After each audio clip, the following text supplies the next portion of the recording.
ప్రభునందు ప్రియమైన దేవుని బిడ్డలకు మన ప్రభైన యేసు క్రీస్తు నామమున శుభములు కలుగునుగాక. ఈ యొక్క ఉదయకాల సమయమందు దేవుని యొక్క వాక్య ధ్యానమును బట్టి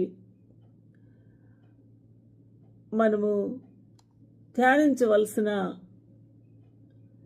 వాక్య భాగములలో యేసు క్రీస్తు ప్రభు యొక్క జన్మమును గూర్చి, ఈ యొక్క సంతోషకరమైన దినములను ప్రజలందరూ సంతోషించుచున్న దినములలో ఈ లేఖనాల్ని ధ్యానం చేయటం అనేది మనకు భాగ్యముగా ఎంచుకుంటూ ప్రభువుకు కృతజ్ఞతాస్తుతులు చెల్లించుకుంటూ ముందుకు సాగిపోదాం.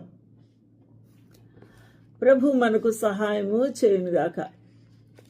ఈ యొక్క అద్భుతమైన సంతోషము ఇది ప్రజలందరికీ కలగబోవు మహా సంతోషకరమైన సువర్తమానము అని గాబ్రియేలు దూత ఆ గొర్రెల కాపరులకు,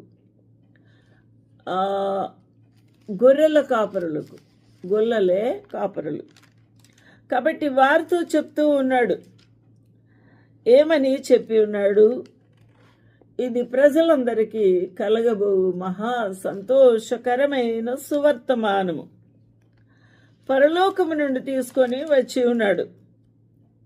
దేవదూత అయిన ఆ యొక్క గాబ్రియేలు, వర్తమానము అందించు గాబ్రియేలు అనే ఆ యొక్క దూత, దేవదూత.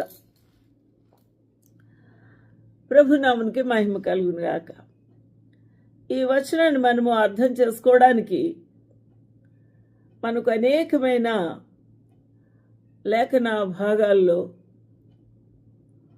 ఎందుకు ఈ సంతోషము, ఎందుకు ఈ లోకానికి అందరికీ కూడా ఆనందము అనే విషయాన్ని మనము అర్థం చేసుకోవడానికి దేవుని యొక్క లేఖనాలే మనకు సహాయము చేయాలి.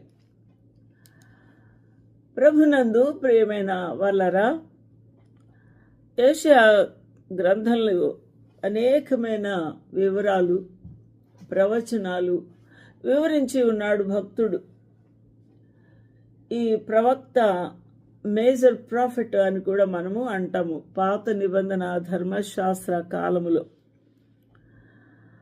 ఈ యొక్క